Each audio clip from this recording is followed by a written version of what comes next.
My name is Anthony Parker, and today I'm going to share with you the 4 most important strum patterns in rock and roll. So in all the years I've been teaching guitar, I've found that the vast majority of rock and roll strum patterns are either one of or a variation of one of the patterns I'm going to show you today. Strum pattern number 4 you've heard variations of in songs like Boulevard of Broken Dreams by Green Day, Every Rose Has Its Thorn by Poison, and many, many more. It goes like this.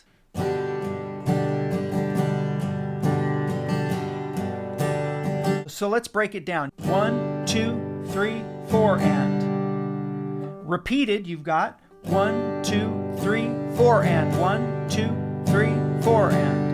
Now, oftentimes this strum pattern is a part of a more complicated pattern. It's used as a sort of launching point for some kind of improvisational strumming that you'll hear a lot of really good players use. Number 3 is another one where it tends to be a part of a larger strum pattern, but it's very foundational. You've heard it in songs like Night Moves by Bob Seger, Barracuda by Heart, and many more. It goes like this.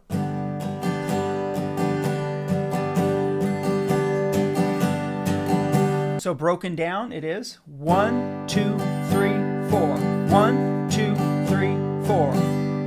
1, 2, and 3, 4, and then repeated. 1, 2, and 3, 4, and 1, 2, and 3, 4, and.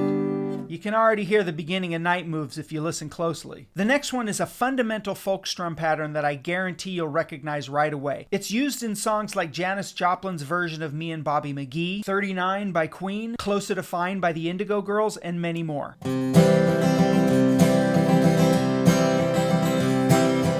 So here it is slowed down a little bit. Start by hitting the root note of whatever chord you're playing on the 1 beat. 1, 2, 3, 4. 1, 2, 3, 4.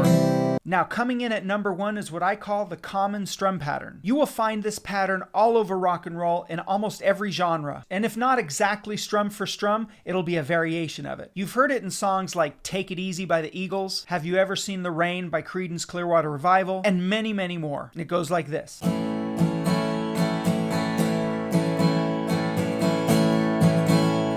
Along with the count, it goes 1, 2, 3, 4.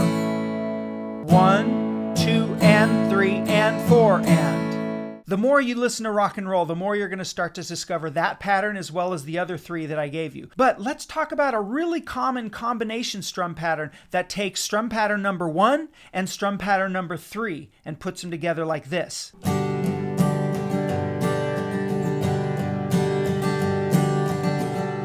Now, I wouldn't be surprised if you recognize that, but you can't quite pin exactly what song it's from. And many of the songs start with exactly how I showed you, but the second part kind of varies and the player will actually improvise different endings, kind of like this.